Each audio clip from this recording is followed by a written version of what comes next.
Hello everyone. तो पिछले video में हमने देखा था कि कैसे स्वदेशी मूवमेंट हमारा स्टार्ट हुआ था और एक्सट्रीमिस्ट फेज कैसे कैसे आगे बढ़ा था, कैसे उनका क्या एक्टिविटी उन्होंने किया था। उसके बाद हमने ये भी देखा था कि 1908 में कैसे क्रैकडाउन हो गया था, स्वदेशी मूवमेंट पूरा स्टॉप हो गया था और एक्सट्रीमिस्ट जो थे उनको दबा दिया गया था, कुछ को जेल भेज दिया गया, कुछ रिटायर्ड हो गए। ठीक है, जब ये चीज़ें सारे हो रही थी तो वो चीज़ें तो ठीक है, बट अभी इस टॉपिक में हम देखेंगे कि पैरेलली जो रिवॉल्यूशनरी एक्टिविटी जो हो रहे थे ना वो क्या क्या थे। क्योंकि 1885 से जब कांग्रेस का फॉर्मेशन हुआ तब 1908 तक ऐसा तो है नहीं कि सिर्फ मॉडरेट काम कर रहे हैं और एक्सट्रीमिस्ट काम कर रहे हैं और यही चल रहा है।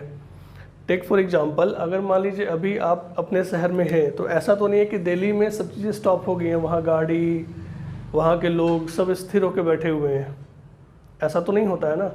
वैसे ही जैसे कि वो सब पैरेलली चल रहे थे, इंडिया के अलग अलग कोने में कुछ रिवॉल्यूशनरी एक्टिविटी हो रही थी, मतलब उसको हम कहते हैं रिवॉल्यूशनरी टेररिज्म। ठीक है, तो ये पॉइंट क्यों हम पढ़ रहे हैं, क्योंकि एग्जाम में पूछ लेता है कि कोई इस पीरियड में रिवॉल्यूशनरी टेररिज्म जब हो रहा था तो कुछ कुछ ग्रुप ऑफ पीपल मिलकर कुछ ऑर्गेनाइजेशंस बना रहे थे, तो उन ऑर्गेनाइजेशन का नाम पूछ लेता है कि उसको किसने फॉर्म किया था और उसका मेन एम क्या था। ठीक है, तो अभी हम देखते हैं रिवॉल्यूशनरी टेररिज्म, और ये जो है ना, हम फर्स्ट वर्ल्ड वार के पहले तक क्या क्या हुए थे revolutionary activities by our revolutionary जो कि एक्सट्रीमिस्ट नेचर के थे। क्लियर है? देखिए, सबसे पहले हम देखेंगे कि रिवॉल्यूशनरी टेररिज्म जो है ना वो फर्स्ट वर्ल्ड वार के पहले तक, 1914 के पहले तक हम देखेंगे, जो कि एक्सट्रीमिस्ट फेज उस समय एग्रेसिव मोड में आ चुका था तब तक। ठीक है, तो इसको पढ़ने के लिए अगर हम देखेंगे तो रिवॉल्यूशनरी टेररिज्म जो है ना वो इंडिया और अब्रोड दोनों में हुआ था। ठीक है ना, और इसमें होता क्या था कि बेसिकली बजाय कि एक ग्रुप तो होता ही था किसी किसी केस में, लेकिन मेनली इंडिविजुअल हीरोइक एक्शन जो था ना उसको हम लोग कहते हैं रिवॉल्यूशनरी टेररिज्म। जो हर इंडिविजुअल अपने आप पे कुछ एक्टिविटी लेने के लिए तैयार है, कुछ एक्सट्रीम एक्शन लेने के लिए तैयार है, तो वो जो फेज है ना वो रिवॉल्यूशनरी टेररिज्म का फेज हम कहते हैं। क्लियर है? अब इंडिया और अब्रोड दोनों में फैला था, तो हम देखते हैं अभी कि इंडिया में कहाँ फैला था और अब्रोड में हुआ था तो कौन कौन से ऑर्गेनाइजेशन थे। अगर हम इंडिया की बात करें तो मेनली इंडिया में 3 जगह थे, बंगाल, पंजाब और महाराष्ट्र। इन 3 जगहों पे ये रिवॉल्यूशनरी टेररिज्म काफ़ी ज़्यादा था। ठीक है, तो हम देखते हैं बारी बारी से इंसिडेंट क्या क्या हुए थे। देखिए, अगर हम बंगाल की बात करें तो सबसे पहले 1902 में मिदनापुर और कलकत्ता, इन दोनों जगहों पे कुछ ऑर्गेनाइजेशन या कुछ एक्टिविटी किया गया। ठीक है, अगर हम बंगाल की बात करें तो मिदनापुर में जनेंद्रनाथ बसु ने कुछ अपना कॉन्स्पिरेसी किया था और कलकत्ता में एक अनुशीलन समिति बनाई गई थी। याद रखिएगा, ये अनुशीलन समिति बहुत इंपॉर्टेंट है। अनुशीलन समिति बनाई गई थी प्रमोथा मित्तर के द्वारा, उसके बाद महेंद्रनाथ घोष और जनेंद्रनाथ बनर्जी के द्वारा। क्लियर है? उसके मतलब इसका ये ना एक्सट्रीम एक्टिविटी करते थे, यानी कि कहीं बम थ्रो कर देना, कहीं पे असैसिनेशन करना, ये चीज़ें इनकी थी। तो अब जो है ये अनुशीलन समिति जब बना 1902 में तो इन्होंने 1906 में एक मैगजीन शुरू किया, युगांतर, जो कि एक रिवॉल्यूशनरी मैगजीन थी, यानी कि एक कहते हैं कि जो रेडिकलाइज कर सकती है यूथ को, मोटिवेट कर सकती है कि आप बॉम्बिंग करो, आप किलिंग करो। इस तरह का एक मैगजीन युगांतर शुरू किया गया अनुशीलन समिति के द्वारा। ठीक है, अब इसी युगांतर मैगजीन के बाद एक 1907 में युगांतर ग्रुप बनता है। अब इस युगांतर ग्रुप ने अटैक किया था वेस्ट बंगाल के गवर्नर, कौन थे? फुलर, उनको। तो इसमें क्वेश्चन एक इम्पॉर्टेंट ये है कि अनुशीलन समिति कब बना था, युगांतर मैगजीन जो है वो किस संस्था के, किस ऑर्गेनाइजेशन के द्वारा चलाया गया था, और अनुशीलन समिति को फाउंडर कौन थे। क्लियर है? ये रिवॉल्यूशनरी ग्रुप्स थे ये सब। इसके बाद 1908 में प्रफुल्ला चाकी एंड खुदीराम बोस, इन्होंने बॉम्ब को थ्रो किया। किसको मारने के लिए? एक जज थे किंग्सफोर्ड मुजफ्फरनगर के, उनको मारने के लिए ये किया गया। ठीक है, और प्रफुल्ला चाकी को हैंग कर दिया गया, खुदीराम बोस को इम्प्रिजन कर दिया गया था। I guess I have to clear it. उसके बाद 1908 में ही 12 डकैती होता है, ठीक है, डकैती ये हुआ था डेक्का अनुशीलन समिति के द्वारा। अब याद रखिएगा, डेक्का अनुशीलन समिति पुलीन बिहारी दास के द्वारा फाउंड हुआ था। तो याद रखिएगा, पूछता है ये कि डेक्का अनुशीलन समिति जो है वो किसके द्वारा फाउंड हुआ था, तो वो थे पुलीन बिहारी दास। अनुशीलन समिति और डेक्का अनुशीलन समिति दोनों अलग है, याद रखिएगा, ठीक है। इसके बाद 1912 में रास बिहारी बोस और सचिन सान्याल ने अटैक किया था हार्डिंग पे, जो हमारे यहाँ था ना उस समय के हार्डिंग, जो दिल्ली में जो नया हमारा 1911 दिल्ली दरबार में कैपिटल शिफ्ट हुआ था, तो वहाँ वो गए थे दिल्ली में, तो उन्हीं पे बॉम्ब मार दिया गया था रास बिहारी बोस और सचिन सान्याल के द्वारा। तो याद रखिएगा, ये हमारा रिवॉल्यूशनरी एक्टिविटी हुआ था इन रिवॉल्यूशनरी टेररिज्म फेज बंगाल में, ठीक है ना। तो इसमें याद रखने वाली बात देखिए कौन कौन सी है। अनुशीलन समिति किसने बनाया, मकसद क्या था, और युगांतर मैगजीन किसने किया था, वो अनुशीलन समिति। फिर है प्रफुल्ल चाकी एंड खुदीराम बोस ने जज किंग्सफोर्ड पे अटैक किया था मुजफ्फरनगर में, तो ये हमारा एक इम्पॉर्टेंट हो गया। तीसरा डेक्का अनुशीलन समिति, ये किसने किया था ऑर्गेनाइज, ये किया था पुलीन बिहारी दास ने किया था, क्लियर है। उसके बाद रास बिहारी बोस और सचिन सान्याल ने बॉम्ब अटैक किया था किस पे, हार्डिंग पे। हार्डिंग कौन तो उस समय गवर्नर जनरल थे, दिल्ली में किया था। जब दिल्ली दरबार जब 1911 में हो गया था, तो उसके इनॉग्रेशन में उसके बाद जो वो उस कैपिटल में गए थे 1912 में, ये हुआ था, ठीक है। अब इसमें कुछ अगर आता है मेंस पॉइंट से कि ये लोकेशन को आप पिन पॉइंट कीजिए कहाँ था, तो एक है मिदनापुर। तो मिदनापुर देखिए बंगाल, वेस्ट बंगाल में एक जगह है, वहाँ पे है ये, ठीक है। और पूछता है 12 डकैती हुआ था, 12 डकैती कहाँ है, तो ये ढाका में ईस्ट बंगाल में है ये, ठीक है। उस समय वो ईस्ट बंगाल था, तो ये है लोकेशन 12 का, क्लियर है। ये हो गया बात बंगाल का। अब ऐसे ही साइमल्टेनियसली पैरेलली महाराष्ट्र और पंजाब में भी कुछ कुछ घटनाएं हो रही थी। वो क्या थी देखिए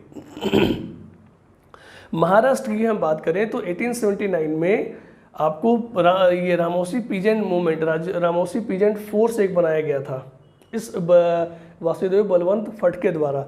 इसका काम क्या था कि ये बेसिकली यूथ को मोबिलाइज करते थे अलग अलग डकैतीज़ के लिए, कम्युनिकेशन लाइन को ब्रेक करने के लिए।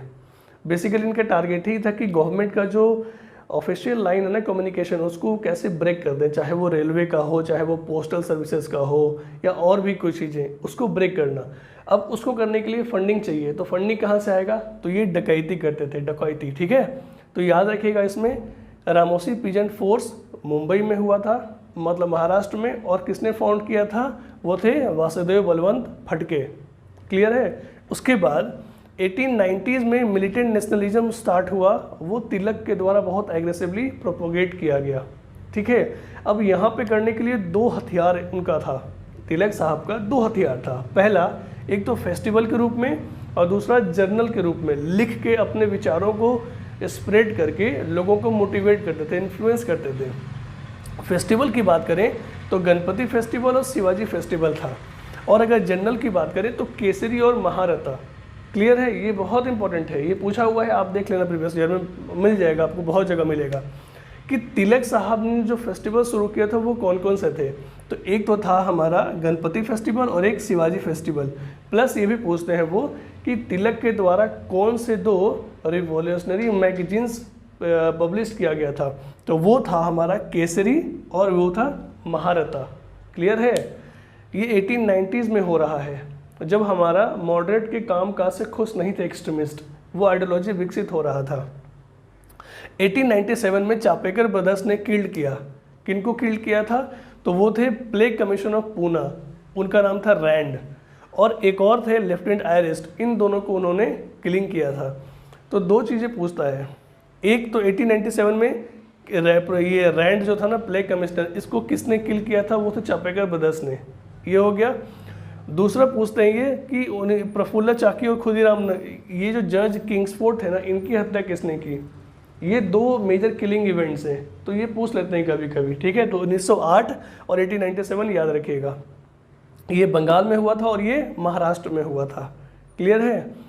फिर 1899 में सावरकर ब्रदर्स है ना, इन्होंने एक सीक्रेट सोसाइटी ऑर्गेनाइज किया, सीक्रेट सोसाइटी, जो कि साइलेंटली प्रोपोगेट कर रहे थे उन रेडिकल विचारधाराओं को, रेडिकल मतलब आज़ादी के लिए कैसे हमें सेक्रीफाइस देना है, कैसे हमें ब्रूटल होना है, ठीक है, वो चीज़ें वो कर रहे थे। वो थे ऑर्गेनाइज सिविक सोसाइटी जिसका नाम था मित्र मेला। क्लियर है। और यही मित्र मेला जो है ना लेटर 1904 में जाके मर्ज हो जाता है अभिनव भारत से। क्लियर है, ये चीज़ें याद रखिएगा। तो इसमें याद रखने वाली 3 चीज़ें हैं। पहला कि रामोसी पीजेंट फोर्स कब शुरू हुआ था और किसके द्वारा हुआ था, तो वो थे वासुदेव बलवंत फडके और 1879 में हुआ था महाराष्ट्र में। फिर तिलक के द्वारा कौन सा था, तो गणपति एंड शिवाजी फेस्टिवल, और जनरल तक केसरी और महारटा, ठीक है, ये याद रखिएगा। उसके बाद है हमारा चापेकर ब्रदर्स ने किल्ड किया था रैंड को और लेफ्टिनेंट आयरेस्ट को किल्ड किया था।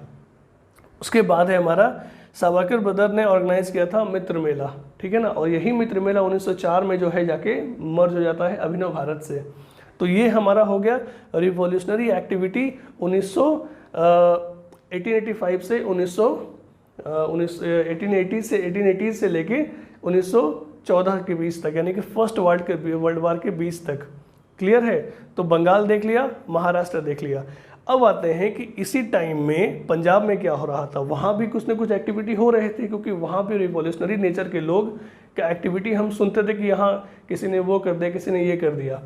तो देखिए पंजाब में क्या था। पंजाब जो है ना वो एक अलग सिचुएशन से गुजर रहा था। पंजाब में जो मेन इशू था ना वो था फेमिन का, या लैंड रेवेन्यू टैक्स का, जो काफ़ी ज़्यादा इंक्रीज़ कर दिया गया था, ठीक है, या फिर इरिगेशन टैक्स का जो काफ़ी ज़्यादा बढ़ा दिया गया था। इरिगेशन हो नहीं रहा है फिर भी टैक्स लिया जा रहा है। प्लस बेगरी के बेगर जो था ना, बेगर जो भिक्षु या भिखारी होते हैं उनकी तरह वो काम करवाना बाय जमींदार्स। तो ये मेन इशू थे जो कि पंजाब को बहुत ज़्यादा बॉदर कर रहे थे, यानी कि उनको परेशान कर रहे थे। इसीलिए यहाँ के 2 लीडर बहुत इंपॉर्टेंट सामने आए। एक थे लाला लाजपत राय और एक थे अजीत सिंह। लाला लाजपत राय ने एक पंजाबी मैगजीन निकाला। कौन सा मैगजीन? पंजाबी मैगजीन, ठीक है। इसका मेन एम था कि self help at any cost, यानी कि हम कभी भी अब किसी और से कुछ हेल्प नहीं लेंगे, चाहे वो एग्रीकल्चर का हो, चाहे वो हमारा फैमिली का एक्सपेंसेस का हो, या हमारा फ्रीडम मूवमेंट में लीड करने का हो। अलग अलग चीज़ों के लिए हम खुद से करेंगे, ठीक है। और दूसरा अजीत सिंह ने एक जर्नल निकाला था भारत माता, ठीक है, ये है जर्नल भारत माता। ये भारत माता, अब देखिए प्लस में भारत माता के साथ साथ उन्होंने एक ऑर्गेनाइजेशन को ऑर्गेनाइज किया था, अंजुमाने मोहिब्बाने वतन, ठीक है ना। तो याद रखिएगा ये चीज़ें। तो पंजाब में याद रखने वाली क्या चीज़ें हैं पंजाब में, कि लाला लाजपत राय ने पंजाबी मैगजीन पब्लिश किया था और अजीत सिंह ने किया था भारत माता। प्लस एक और ऑर्गेनाइजेशन अजीत सिंह के द्वारा, वो था अंजुमाने मोहिब्बाने वतन, ठीक है, ये दोनों याद रखिएगा। और एक चीज़ और कि ये जो अजीत सिंह है ना वो भगत सिंह के अंकल थे, यानी कि चाचा थे। क्लियर है। तो अभी हमने देखा कि 1885 यानी 1880 से लेकर 1914 तक जब मॉडरेट का फेज चल रहा था, एक्सट्रीमिस्ट का फेज चल रहा था, स्वदेशी हो रहा था, पार्टीशन हो रहा था, तो बैकग्राउंड में पैरेलली ये सब चीज़ें भी हो रही थी। इसलिए इंपॉर्टेंट है पढ़ना इनको। क्लियर है। अब ये बात इंडिया का हो गया, जिसमें बंगाल, महाराष्ट्र और पंजाब हो गया। सेकंड हमारा है कि अब्रोड में क्या हुआ। अब्रोड में भी कुछ कुछ एक्टिविटीज़ हो रहे थे, तो वो एक्टिविटी क्या क्या थे। अब्रोड की हम बात करें तो 1905 में, अब देखो 1905 से ही क्यों बात कर रहे हैं, क्योंकि जब पार्टीशन ऑफ बंगाल हो गया, एक्सट्रीमिस्ट लोग बहुत उग्र हो गए ना, तो उस समय अंग्रेजों ने कई सेडिशन के कानून लाए थे। सेडिशन मतलब वो कानून होता है जो ऐसा कोई एक्टिविटी जो गवर्नमेंट को लगे कि आप गवर्नमेंट के अगेंस्ट कर रहे हो, तो गवर्नमेंट बिना कुछ बताए आपको जेल में डाल देगा। तो सेडिशन हो गया। प्रेस पे बहुत सारा कर्व लगा दिया था, यानी कि कुछ रेस्ट्रिक्शंस लगा दिया था। तो इन सब से बचने के लिए कुछ जो बुद्धिजीवी वर्ग थे और रिवॉल्यूशनरी वो थे, मतलब एक्सट्रीमिस्ट नेचर के भी थे, वो इंडिया से बाहर चले गए कि वहाँ से हम चीज़ों को करेंगे। तो इसीलिए हम देख रहे हैं कि अब्रोड में क्या था। तो 1905 में इंडिया होम रूल सोसाइटी यानी इंडिया हाउस का स्थापना किया गया था। किसके द्वारा किया गया था? वो किया गया था श्यामजी कृष्ण वर्मा के द्वारा। याद रखिएगा कि फॉरेन में कौन से ऑर्गेनाइजेशन को एस्टेब्लिश किया गया था जो कि रेडिकल नेचर का था, एक्सट्रीमिस्ट नेचर का था। वो था इंडिया होम रूल सोसाइटी, इसको हम लोग कहते हैं इंडिया हाउस। इसको किया था किसने? श्यामजी कृष्ण वर्मा ने। इसका पर्पस क्या था? इसका पर्पस ये था कि जो भी रेडिकल यूथ इंडिया में हैं, जिनको एक प्लेटफॉर्म नहीं मिल रहा है, उनको हम वापस ये उनको हम अब्रोड लाएंगे और उनको हम रेडिकलाइज करके एक प्लेटफॉर्म देंगे उस मूवमेंट को, या उनके अंदर के जो रेडिकल या फिर नेशनलिज्म की जो भावना है उसको एक चैनल देंगे, उसको एक प्लेटफॉर्म देंगे। क्लियर है? देखिए इसमें क्या भैया, bring radical youth from India and started magazine the socialist. अब उसको करने के लिए एक मैगजीन भी पब्लिश किया था उन्होंने, वो था द सोशलिस्ट। क्लियर है? ये 1905 की बात हो गई। अब आते हैं 1909 में। 1909 में मदन लाल ढींगरा इन्होंने असैसिनेट किया था कर्जन वाइली का। क्लियर है? याद रखिएगा ये एक इंसिडेंट है। देख किलिंग का 3 इंसिडेंट याद रखिएगा। 1908 में प्रफुल्ल चाकी एंड खुदीराम बोस ने किया था, 1897 में चापेकर ब्रदर्स ने किया था, और 1909 में मदन लाल ढींगरा ने कर्जन वाइली की हत्या की थी। ये 3 इंसिडेंट किलिंग का है, बहुत इंपॉर्टेंट, असैसिनेशन का बहुत इंपॉर्टेंट है।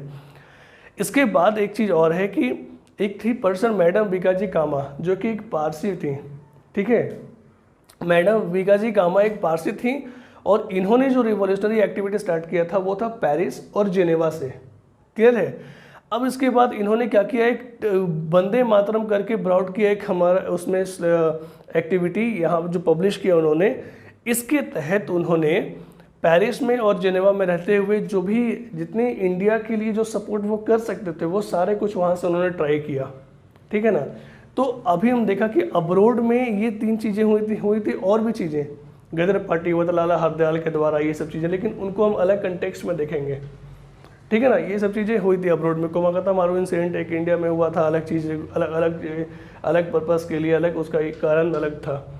तो अभी हमने एक ब्रीफली ये बस देखा है कि क्या क्या चीज़ें पैरेलली बैकग्राउंड में हो रही थी 1880 से लेकर 1914 तक। ठीक है ना? आई होप कि ये चीज़ें आपको समझ में आया होगा। एक बार मैं फिर से रिकैप कर देता हूँ कि इसमें प्रीलिम्स पॉइंट ऑफ व्यू से कौन कौन से इंपॉर्टेंट चीज़ें हैं। बंगाल अनुशीलन समिति, युगांतर किसके द्वारा किया गया था, फिर है 1908 में किसने अटैक किया था किंग जज किंग्सफोर्ड पे, डेक्कन अनुशीलन समिति किसने एस्टेब्लिश किया था, इसका नेचर क्या था। उसके बाद रास बिहारी बोस और सचिन सान्याल ने किस वायसराय पे हमला किया था, वो था हार्डिंग पे, और कब किया था, 1912 में। 1912 में। ठीक है? महाराष्ट्र में आएंगे तो आएंगे रामोसी पीजन फोर्स, किसके द्वारा किया गया था, पर्पस क्या था। फिर है तिलक साहब के द्वारा कौन कौन से फेस्टिवल स्टार्ट किया गया था, वो था गणपति एंड शिवाजी फेस्टिवल, और उनके द्वारा जर्नल था 2, वो कौन थे, केसरी और महारथा। क्लियर है? इसके बाद चापेकर ब्रदर ने किसकी हत्या की थी 1897 में, वो है इंपॉर्टेंट। फिर इसमें पूछता है कि मित्र मेला जो है वो किसके द्वारा ऑर्गेनाइज हुआ था, वो हुआ था सावरकर ब्रदर्स के द्वारा। और ये मित्र मेला अभिनव भारत ऑर्गेनाइजेशन के साथ कब मर्ज हुआ था, 1904 में। पंजाब की अगर हम बात करेंगे तो बोलेगा इसमें पंजाबी जो हमारा मैगजीन है वो किसके द्वारा पब्लिश किया गया था, वो किया गया था लजपत राय के द्वारा। और भारत माता जो है वो किसके द्वारा, अजीत सिंह के द्वारा। क्लियर है? और अंजुमाने मुहिब्बान वतन ये भी किया गया था अजीत सिंह के द्वारा।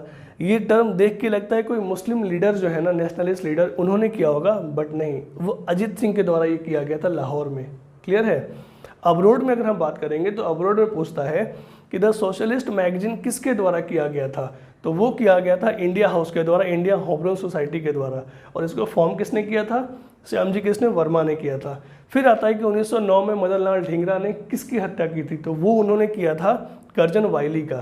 क्लियर है? फिर है मैडम बीकाजी कामा के बारे में पूछता है कि इन्होंने कौन से चीज़ों को पब्लिश किया था, वो था वंदे मातरम, 1909 में पेरिस में रह के। क्लियर है?